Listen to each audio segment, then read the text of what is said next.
સ્વામિનારાયણ સંપ્રદાયના 14 હરિભક્તોનું બૂચ મારી દીધું. એ પણ ઓછું ઘણું નહીં હો, 2 કરોડનું. કેટલાનું? 2 કરોડ કરતા વધુની છેતરપિંડીની વાત છે. સુરતના ડભોલી સ્થિત આ સ્વામિનારાયણ મંદિરમાં નિયમિત આવતો હતો સોલંકી પરિવાર. પિતા અશોક, પુત્ર જય અને પુત્ર જ્યોતિ. અને આ લોકો શું કરતા ખબર? મંદિરમાં કાજુ બદામનો પ્રસાદ વેચે ને હરિભક્તોની સેવા કરે ને બધાયનો વિશ્વાસ જીતી લીધો. પણ કોઈ હરિભક્તોને ખબર નહોતી હો કે આ ભક્તિ પાછળ કરોડોનું કૌભાંડ છુપાયેલું છે.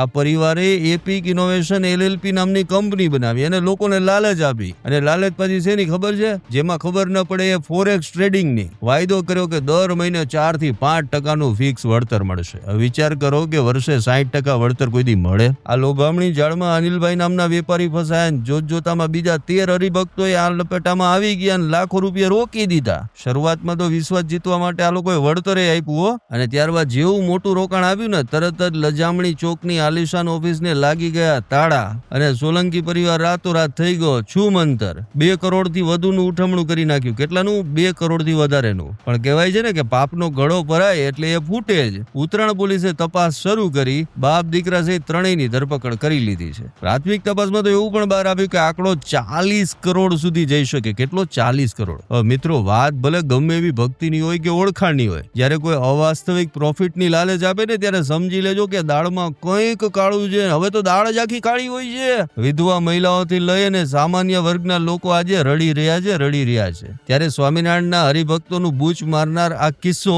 હાલમાં સમગ્ર સુરત નહીં, ગુજરાતમાં ચર્ચાનું કારણ બન્યો છે. ત્યારે અહીં સવાલ એ થાય કે શું મંદિરમાં આવી રીતે ધંધાની વાતો કરવી જોઈએ? તમારું શું કહેવું છે? કમેન્ટ કરીને જણાવો.